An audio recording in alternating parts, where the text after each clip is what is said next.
Hello and welcome. Whether you've been here since episode 1 or this is your first time finding this channel, I'm really glad you're here. My name is Karen and this is my ESL Listen-Along Series where I read my own book aloud, chapter by chapter, to help you grow your English through real adult storytelling. The book is called Of Fire and Fate, and I wrote it. Here's how it works. I read you one chapter, then I come back and we look at vocabulary, idioms, and language highlights together. You can simply listen or read along. The book is on Amazon. The link is in the description below. A quick reminder, this is an adult book for listeners 18 and over. It contains explicit sexual content, themes of domestic abuse and trauma, and other difficult topics. If this is not right for you, my Dr. Dolittle series is completely family friendly. Linked below. Still here? Good. Let's go. Let me bring you up to speed on where we are. We've met both of our main characters now. In the prologue, we met Seraphine, a woman living inside a religious cult, married to a man her community worships as the prophet. Behind closed doors, he is violent and controlling. The prologue drops us into the worst night of her life. She fights back and she runs. No plan, no destination, just survival. In chapter 1, we met Draven, a dragon king ruling a hidden kingdom called Montview, high in the mountains the human world never reaches. His people are dying out. Ancient magic that once guided every dragon to their destined mate has gone silent for generations. Draven has one fragment of a vision from 10 years ago. Not a face, not a voice, just a pair of eyes, hazel flecked with gold. At the end of chapter 1, he is travelling to a coastal town. And today, chapter 2, we're back with Seraphine, and we find out exactly where she has been hiding. When we find Seraphine in chapter 2, months have passed since the prologue. She has a new name, Sarah, a new town, a new job in a cafe by the sea. She has built something fragile and careful. A quiet, ordinary life designed to make her invisible. But invisibility has a cost. Every smile is calculated. Every conversation is a risk. Every invitation from a kind colleague is a door she can't afford to open. And yet, there are moments, a kind word from a regular customer, 15 minutes on the beach at sunset where the fear goes quiet. Small, stolen glimpses of what a normal life might feel like. But someone is watching. Find your page if you have the book, get comfortable, and I'll see you on the other side. Chapter 2. Seraphine. Sarah, can you take the order from table 6? Mr. Harrington's booming voice cuts through the serving window. The name, Sarah, was a lie, thin and brittle, like old glass. But I answer to it. It was the name I had chosen for this life, a new identity carved out of desperation and the lingering scent of blood that clung to my memory. I picked it because it was close enough to my real name, Seraphine, that if a sudden panic or exhaustion caused a slip of the tongue, the difference was negligible, offering an imagined veil of safety. It was just one less detail to worry about when every minute of my existence was dedicated to maintaining a meticulous mask. The morning rush hits like clockwork at 7:15. The bell above the door jingles its familiar rhythm, and I slip into the Sarah mask with practiced ease. Morning, sweetheart! Mrs. Chen's weathered face breaks into a smile as she shuffles towards her usual corner booth, the one with the view of the fishing boats coming in. She's been coming here every morning for the past month I've worked here. Oatmeal with brown sugar, black coffee, and a newspaper she reads with reading glasses perched on the end of her nose. Good morning, Mrs. Chen. The usual? You know me too well already. She settles into the cracked vinyl with a contented sigh. Though I might be adventurous today. Maybe add some raisins to that oatmeal. Live dangerously, you know? The comment pulls something unexpected from me. Not quite a laugh, but close. A genuine smile that doesn't feel like a performance. I'll let the kitchen know we have a rebel in booth 3. Mrs. Chen chuckles, a warm sound that makes the cafe feel safer somehow. You're a good girl, Sarah. Don't let this town grind you down. I see it in your eyes sometimes, that look like you're waiting for something bad to happen. You deserve better than that kind of worry. The words hit closer than she could know. I mumble something about getting her order in and retreat to the safety of the service window, but her kindness sits in my chest like a warm stone. It's been so long since someone looked at me and saw a person worth caring about, rather than property to be managed or a sinner to be reformed. Sarah, table 6 needs refills, Marcus calls from the kitchen window. He's 17, all gangly limbs and perpetual motion, working summer shifts before heading to community college in the fall. He's been trying to teach me the proper way to flip a coffee pot for style points, a skill I pointedly declined to learn. On it, I call back, grabbing the carafe. Marcus appears beside me, loading his tray with breakfast plates. Mrs. Chen being wise and philosophical again? Is there another setting for her? Fair point, he grins, the easy confidence of someone who's never had to hide who they are. Hey, some of us are going to the bonfire on the beach Saturday night. You should come. Very low key, just locals, nothing crazy. The invitation catches me off guard. Social events are dangerous. Too many questions, too much attention, too much risk for someone remembering Sarah's face when they see Seraphine's picture on a missing persons report, if there even is one.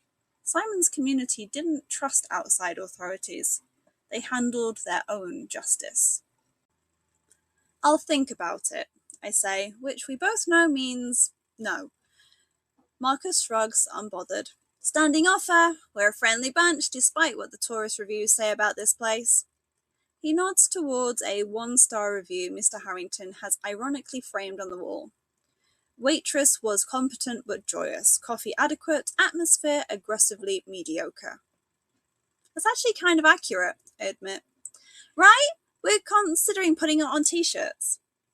He balances the tray with ease. But seriously, Sarah, you're allowed to have friends here. To be a person, not just a server. Just saying. He's gone before I can respond, leaving me with that warm niggle in my chest growing stronger, more uncomfortable. These people, Mrs. Chen with her gentle concern, Marcus with his easy acceptance, even Mr. Harrington with his gruff respect for privacy, are offering me something I can't accept, because accepting it means staying, and staying means being found. The shift ends mercifully quick. June, the younger server who relieved me, arrived right on time. The beach at sunset is the only place I can breathe. I've made this walk every evening since arriving in Wavecrest, timing it for the quiet hour when the tourist families have packed up their umbrellas and the dinner crowd are inside the restaurants lining the boardwalk. The sand is cool beneath my bare feet, still holding the day's warmth but no longer scorching. The ocean stretches infinitely and impersonably before me, caring nothing for my past or my fear, just the eternal, rhythmic crash of waves against shore. I find my spot, a section of beach between 2 rocky outcrops that form a natural alcove, private enough that I don't have to maintain the Sarah mask, public enough that I'm not completely isolated. I sit, wrapping my arms around my knees and let the sound of the waves work its slow magic. For 10 minutes, sometimes 15 if I'm lucky, the constant hum of hypervigilance quiets. My shoulders drop from their defensive hunch. My jaw unclenches. The 1,000 calculations I run every moment, exit, threats, cover strategies, escape routes, fade to background static. Tonight, the sky is performing. Streaks of orange and pink bleed across the horizon. the sun sinking into the ocean like it's being swallowed by something vast and ancient. A few earlier stars prick through the deepening blue overhead. The air smells of salt and seaweed and that distinct char of someone's beachfront barbecue. I close my eyes and try to imagine what it would feel like to stay here, to let Sarah become real instead of just a paper-thin disguise, to accept Marcus's invitation to the bonfire, to become a regular at Mrs. Chen's booth, to build something resembling a life in this unremarkable little town where no one asks questions.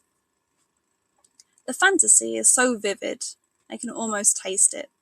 Mornings that don't start with checking locks 3 times, nights without nightmares of cold, grey eyes and rough hands, a future that extends beyond the next bus ticket out of town. Maybe I could even tell the truth to someone eventually. Not all of it, never all of it, but enough to explain the flinching, the hypervigilance, the way I can't let anyone truly know me. A gull cries overhead, harsh and lonely, and reality crashes back. I can't stay. Someone could know where I am, and someone could be watching. The question isn't whether I'll have to run again, but when. Still, for this moment, with the waves rolling in their eternal pattern and the sky painting itself in fire, I let myself pretend. I dig my toes into the sand, feeling the cool grains shift and settle, grounding myself in something solid and real. Just tonight, I whisper to the ocean, a bargain with forces that don't care about my desperation. Let me have just tonight. The ocean doesn't answer. It never does. But it doesn't judge either, and right now, that's enough. I stay until the sun is completely gone, until the sky darkens to deep purple, and the chill raises goosebumps on my arms. The walk back to the cafe feels longer than usual, each step taking me away from that brief, stolen peace, and back into the reality of locked doors and constant fear. But I carry the memory of it with me, those 15 minutes of something close to freedom. I'll need it for what's coming, though I don't know that yet. Later, I'll go to the supermarket. Later, everything changes. For now, I had the beach and the sunset, and the dangerous, foolish hope that maybe, just maybe, I could stop running. Halfway through the brightly lit, air-conditioned world of the local supermarket, the same cold, primal crawl of dread snaked up my spine. The artificial light felt too aggressive, the high-pitched ding of the scanners too sharp. My shoulders tensed, fingers tightening so hard around a tin of tomatoes that the metal bites into my palm. Breathe, Sarah, act normal. I scanned the aisles, pretending to search for basil, mimicking the rhythm of an ordinary life, the only thing that could keep me from fleeing the building. That humming, ordinary life with its predictable dramas and petty concerns felt miles away from me now. That's when I see him. He's in the canned good aisle, roughly 6 feet tall, sandy hair cropped close, moving with the same rigid military posture I remember too well. His profile, visible as he examines a rack of canned meat, is familiar. Eyes thin, cold, the angle of his jaw, the way he holds his shoulders wiry and coiled, ready to spring. The basket slips from my nerveless fingers, clattering against the linoleum. Several hands turn towards the noise. His doesn't. He's dead, you killed him, you watched him fall. But memories can lie. Grief can lie. Trauma can paint false images over reality, and the man in the canned goods aisle looks so much like Simon that my body reacts before my brain can catch up. I back away slowly, trying to keep my movements casual, unremarkable. Just a clumsy shopper, nothing to see here. My pulse hammers so loud, I'm sure everyone can hear it. The fluorescent lights are suddenly too bright, like a spotlight, exposing me like a specimen pinned under glass. The man reaches for a can on the top shelf, and his sleeve rides up. I see it clearly. A tattoo on his inner forearm, the distinctive seven-pointed star that marked the community's inner circle. Simon's enforcers, his most loyal, who are always emulated his look. The world tilts sideways. Not dead, he sent them, they found you! I abandon the pretense of casual shopping and walk quickly towards the exit, weaving between displays of summer produce and end caps advertising local honey. Behind me I hear footsteps, measured, unhurried, but definitely following. Don't run. Running attracts attention. Walking quickly is normal. People walk quickly in supermarkets all the time. The automatic doors swoosh open, and the blast of humid evening air hits me like a wall. The parking lot stretches before me, too open, too exposed. Security cameras on every corner. Cars backing out, families loading groceries, teenagers on skateboards. Too many witnesses for something violent, but perfect for someone to grab me and force me into a vehicle while bystanders assume it's a domestic dispute they shouldn't get involved in. I cut left instead of heading for the main parking area, moving towards the service alley that runs behind the shopping plaza. It's a calculated risk. Fewer people, fewer cameras, but also less chance of help. My feet make barely any sound on the pavement, years of learned silence making me ghost-like.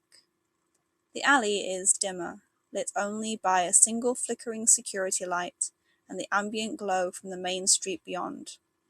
Dumpsters line one side, creating shadow deep enough to hide in. I press myself into the narrow space between two of them, the smell of rotting produce and stale bread making my stomach churn. Breathe, slowly. Can't let him hear you breathing. Footsteps enter the alley, not hurried, confident. The scrape of boots on pavement echoes off the brick walls. Then voices, two of them. You're sure it was her? The first voice is unfamiliar, younger and uncertain. Same build, same hair color, same way of moving, like she's trying to disappear into the walls. That voice I recognize, though I can't place where it's from. Someone from the community from before. It's her, the prophet's widow. Widow?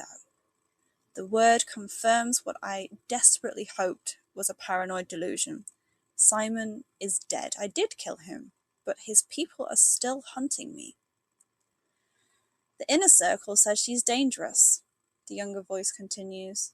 A boot scrapes on concrete. They've stopped walking, positioned somewhere near the alley's entrance, close enough that I can hear every word, but far enough that I can't see them without exposing myself. Said she murdered the prophet in cold blood, attacked him without provocation. Said she's unstable, violent. A harsh laugh. She's 110 pounds soaking wet, and she spent 3 years flinching every time someone raised their voice. The only thing dangerous about her is what she knows. The real structure of the community, the way she was treated. If she talks to the authorities, then we bring her back for trial. Let the community decide her fate. There won't be a trial. The older voice drops lower, colder. The inner circle was clear. She's to be returned, alive if possible, but returned, whatever it takes. Can't have her spreading lies about the prophet destroying everything he built. Silence. Then, you mean kill her? I mean we follow orders. And if she resists, if she runs, well, accidents happen. Tragic thing, really. A widow so overcome with grief and guilt that she can't live with what she's done. A dog barks on the street beyond. My hand covers my mouth, stifling the sob that wants to escape. They're not here to take me back. They're here to silence me permanently, one way or another. I thought the inner circle said the prophet might still be... The younger voice trails off uncertainly. Forget what you heard. You saw the body just as we did. Head wound, massive blood loss. The medics couldn't save him. A pause, heavy with meaning. The official story is that he's recovering in seclusion, receiving treatment from specialists. Keeps the community calm, keeps the faithful faithful. But between you and me, I think the prophet is dead, and his crazy wife is the reason why. I'm not crazy, I was defending myself. He was going to kill me. But saying that won't matter. Truth is whatever they decide it is. In their story, I'm the villain, the ungrateful wife who murdered her holy husband. The reality of years of abuse, of systematic destruction, of survival instinct finally overriding learned helplessness. None of that fits their narrative. So what's the plan? The younger one asks. We keep watching. She's working at that cafe on the boardwalk. Beachside something. The inner circle wants her paranoid, wants her making mistakes. Panicked people run, and when they run, they get sloppy. What if she runs before we're ready? Then we follow. The inner circle have people in 3 neighbouring towns, checking bus stations and train platforms.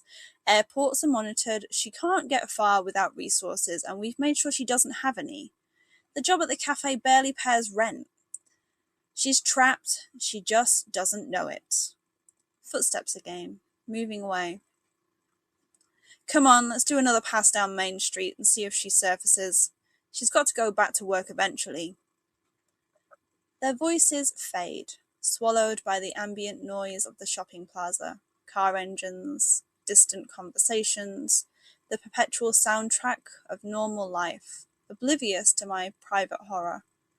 I stay frozen between the dumpsters, for what feels like hours, but is probably only minutes. My legs have gone numb, cramped from the awkward position.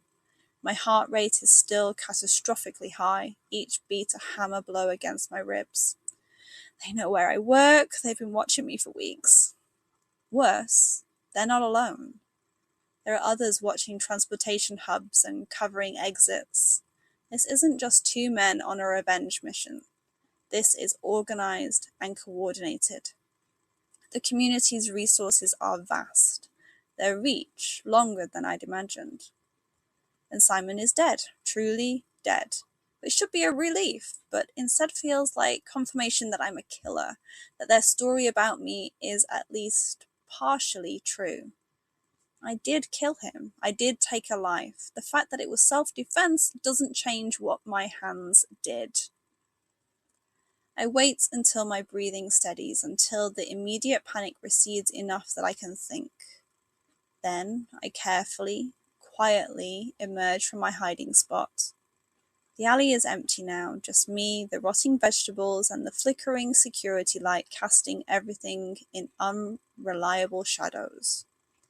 I don't go back through the plaza. Instead, I take the long way, cutting through residential streets and keeping to the shadows.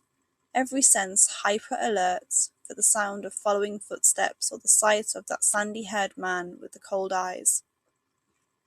By the time I reach the cafe, my legs are shaking with exhaustion and adrenaline crash. I let myself into my tiny room, lock the door once, twice, 3 times, then slide down to sit with my back against it. They're not ghosts, they're not paranoid delusions, they're real, organized, and hunting me, and I have nowhere left to run. The room feels smaller than usual, the walls pressing in. I don't turn on the lights. Darkness feels safer somehow, harder to be seen. My hands are still trembling as I pull my knees to my chest, wrapping my arms around them in a posture that's become far too familiar. The memory of the beach at sunset just hours ago feels like it happened to someone else. That woman who dared to hope, who whispered bargains to the ocean. She was a fool. There is no staying, there is no Sarah becoming real. There is only running, and the ever-shrinking space between me and the people who want me dead. I sit in the dark until the sounds from the cafe fall to silence, until the last customer leaves and Mr. Harrington locks up for the night. The encounter had cemented the awful truth. Wavecrest was no longer safe. The fragile shell of Sarah had cracked beyond repair.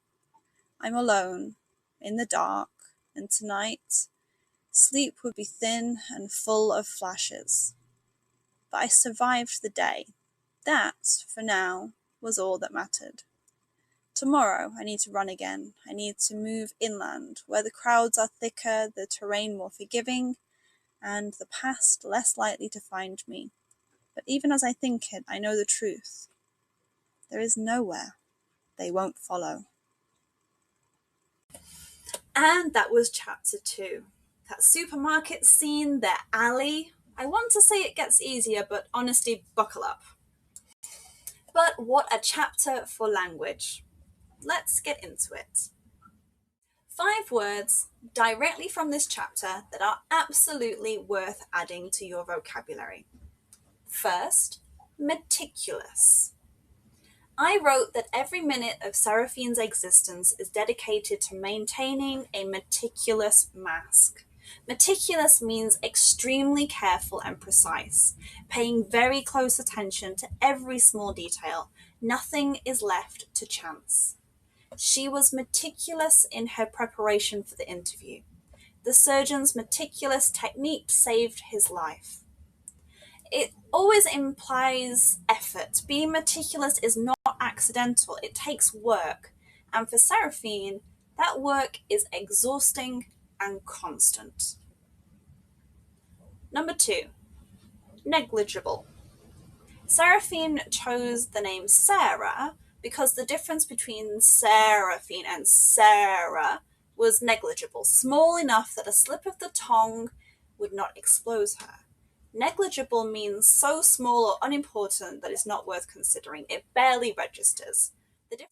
The difference in price is negligible. Just take the better one. The risk is negligible, but not zero. It is a really useful word for professional and academic writing. When something is negligible, it exists, but it doesn't matter enough to change anything. Third, provocation. The men in the alley say Seraphine attacked the prophet without provocation. Provocation means an action or statement that deliberately causes anger or a reaction in something else, something that triggers a response. He acted without any provocation whatsoever. The lawyer argued there was significant provocation before the incident. You'll hear this word constantly in legal and news contexts. And here the word is doing something particularly sinister. The men are using formal, legal-sounding language to reframe what happened. They're not saying she's bad, they're saying she acted without provocation, which sounds official and damning. The word choice is deliberate and chilling. Number 4, coordinated. When Seraphine realizes the full scale of what she is facing, she thinks this is organized and coordinated. Coordinated means carefully planned and managed so that different parts work together efficiently towards the same goal. The rescue operation was highly coordinated across 3 agencies. The attack was coordinated. It happened in multiple cities simultaneously. It is the difference between chaos and strategy. And for Seraphine, realizing this is not 2 men acting alone, but a coordinated effort is the moment everything becomes truly terrifying. And number 5, ambient. Twice in this chapter I use this word, first describing the ambient glow from the main street, and then ambient noise from the shopping plaza. Ambient means background conditions of an environment, the sound, light, or atmosphere that surrounds you without coming from one specific source. It is simply there all around. The ambient noise of the city made it hard to sleep. The room was lit by soft ambient light. It is a word that appears a lot in design, music, and descriptive writing, and here it does something quiet but clever. The ambient noise of normal life continues around Seraphine while she's hiding in an alley fearing for her life. That contrast between ambient normality and her terror is devastating. Now the idiom from this chapter, and this one is short but powerful. One of the men in the alley says, "Panicked people run, and when they run, they get sloppy." Now, sloppy is an adjective, literally means messy, wet, or badly done. But in this context, it means careless, making mistakes because you're rushing, panicking, or not thinking clearly. His work has been getting sloppy lately, too many errors. Don't be sloppy with the details, they matter. But get sloppy as a phrase carries a specific meaning in the context of someone trying to hide or escape. It means the pressure causes them to stop being careful, to leave traces, make noise, draw attention. And this is being said about Seraphine deliberately. They're not rushing to catch her. They're waiting for her to panic and make their jobs easier. This is a very specific kind of menace, and now you have a word for it. And here's your question for this week. At the end of chapter 2, Seraphine sits alone in the dark in her room and thinks. There is no staying. There is no Sarah becoming real. There is only running. And yet, earlier in the same chapter, she sat on the beach and whispered to the ocean, "Just tonight, let me have just tonight." So here's what I want you to think about. What does it mean to hope for something when you already know it's impossible? Is that hope a comfort, or does it make things worse? This is a question about human experience, about the psychology of hope under pressure. And it's also a question about language, because English has many ways of expressing that tension. Words like futile, bittersweet, desperate, fragile. See if you can use one of these words in your answer in the comments. That's your challenge for this week. I read every single comment, and I'd love to hear what you think. That's chapter 2 done. Seraphine is trapped, the cult knows where she works, they have people watching every way out, and she has nowhere left to run. And next week, chapter 3, we're still with Seraphine. But she's about to see someone a little bit special. And nothing will ever be quite the same again. Subscribe so you don't miss it. The book link is in the description if you simply can't wait, and honestly, I completely understand that. Take care of yourselves.